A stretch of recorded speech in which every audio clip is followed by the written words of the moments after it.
you want the reward of Allah and the reward of Akhirah, do one thing. Be blind for what other people do and concentrate on yourself. Concentrate on yourself. Don't judge people.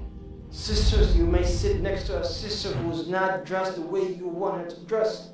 Or maybe she put makeup on. Brothers, you may be sitting with someone that you think he did something haram, his pants too long, he shaved the beard, he trimmed the beard. Don't judge people. You were not sent to judge people. But if you see something that you think is not Islamic, have a nice nasiha, conceal, secret nasiha, and move on.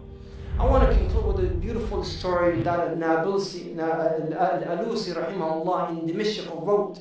And this is a beautiful story, and this is revolved in an issue that most of us would not act that way. Al-Alusi, he said, an Imam told me, he said, the Imam, he slept one of those nights after Salat al-Isha, and then he saw Rasulullah sallallahu alayhi wa sallam in his dream. And Rasulullah sallallahu alayhi wa sallam said to the Imam, Ya Imam, tell your neighbor, he is my neighbor in Jannah.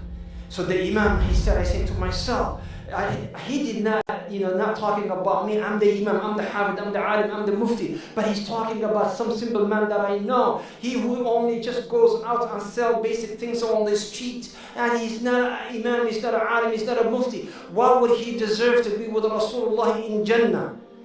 So he said, instead of shak, instead of doubt, I kept it to myself. But the next night, the same thing happened. And the third night, the same thing happened. Rasulullah kept coming back until I went to the man and said, Ya hada, oh this man, Messenger of Allah was coming to me 3 nights in a row, telling me you are his neighbor in Jannah. What did you do? How come you received that status and you became not only from the people of Jannah, you became a neighbor of Rasulullah. So the man told him after a long discussion, he said, it's a long story but I summarize it. He said, I got married to this beautiful young lady whom her father is well respected in the community, well respected. And he said, in our wedding night, she sat on the bed and she started crying. And I thought to myself, she's shy. I said to her, La alayki, don't be afraid. Don't worry. We will get used to each other. She said, no, that's not what I'm crying. She said, I am pregnant from zina. I am pregnant from zina. He said, I didn't know what to do. If I come out and I expose her, then the whole city would know about her and her family. And this old man that is well respected will no longer be respected. So I decided to conceal the sin and to look into my own sins. And I said, may Allah forgive me and forgive her. And I did one thing he said. I kept her at home in a different room. And he said, finally, the night when she was delivering her child, and she delivered the child, I took that baby and I said, give the baby to me, I'll bring him to you.